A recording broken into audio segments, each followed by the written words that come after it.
Loh, bukankah Yesus sendiri juga merayakan hari Sabat? Tentu saja, dia merayakan hari Sabat dalam keadaannya sebagai seorang Yahudi, bukan sebagai Kristen, karena dia harus taat dan sempurna kepada Bapaknya di dalam ketentuan Taurat menurut Galatia 4 ayat 4. Dia harus takluk sebagai manusia yang taat untuk menyempurnakan ketidaktaatan kita di kayu salib.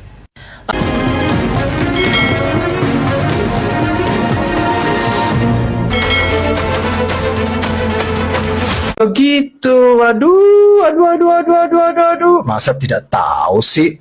Coba bongkar Alkitab. Ada nggak tulisan hari Minggu harus ibadah? Tidak. Mengapa orang Kristen beribadah pada hari Minggu? Bukankah hari Sabat adalah hari Sabtu? Lantas, benarkah tuduhan bule yang comel dan menggemaskan ini bahwa di dalam kitab suci kekristenan tidak ada dasar yang pasti mengenai peribadatan pada hari Minggu? Pertama sekali yang perlu kita ketahui adalah bahwa hari Sabat tidak pernah diubah dari Sabtu menjadi Minggu. Hari Sabat tetaplah Sabtu, hari Minggu tetaplah hari Minggu. Tetapi masalahnya adalah hari Sabat yang adalah Sabtu itu diberikan kepada siapa? Menurut Mazmur 147 ayat 19-20 bahwa hukum hari Sabat yang adalah Sabtu itu hanya diberikan bagi bangsa Israel. Dan di luar bangsa Israel, Allahnya Israel tidak berbuat demikian. Artinya hukum hari Sabat yang adalah Sabtu itu secara eksklusif diberikan bagi bangsa Israel saja. Dan ternyata di masa perjanjian baru, hal tersebut dikonfirmasi oleh Rasul Paulus di dalam surat Kolose 2 ayat 16 dan 17 bahwa mengenai hari raya, makanan minuman, hari Sabat dan bulan baru itu hanyalah bayangan dari apa yang akan datang, sedangkan wujudnya ialah Kristus. Masalahnya Kristus sudah datang dan wujudnya itu telah tiba, maka bayangan harus ditinggalkan.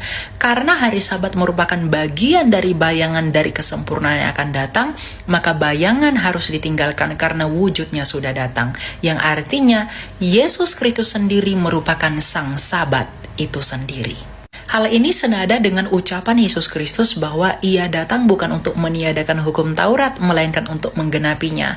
Karena perkara tadi merupakan bayangan dari apa yang akan datang, bahwa Kristus di dalam kematian dan kebangkitannya telah menggenapi segala sesuatunya. Dengan penggenapannya itu, maka ketentuan Taurat setelah Kristus tidak lagi berlaku, termasuk hari Sabat. Loh, bukankah Yesus sendiri juga merayakan hari Sabat? Tentu saja, dia merayakan hari Sabat dalam keadaannya sebagai seorang Yahudi, bukan sebagai Kristen, karena dia harus taat dan sempurna kepada Bapaknya di dalam ketentuan Taurat menurut Galatia 4 ayat 4. Dia harus takluk sebagai manusia yang taat untuk menyempurnakan ketidaktaatan kita di kayu salib. Lalu apakah di dalam Alkitab terdapat bukti bahwa gereja mula-mula beribadah pada hari Minggu? Tentu saja. Kisah Rasul 20 ayat 7 bahwa para rasul, dalam hal ini adalah Rasul Paulus, itu beribadah pada hari Minggu di mana mereka melakukan ekaristi, yaitu memecah-mecahkan roti. Hal itu sama dengan apa yang kita lakukan sebagai orang Kristen di masa kini, di mana kita melakukan perjamuan kudus pada hari Minggu, bukan? Jadi kita mengikuti para rasul dan setia kepada pengajaran para rasul.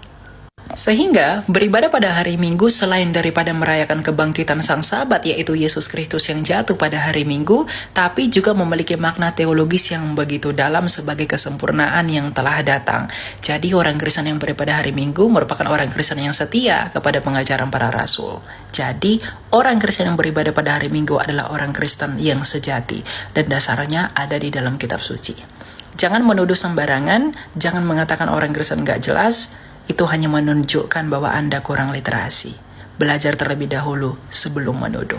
Itulah yang baik bagimu dan bagi hidupmu. Tuhan berkati.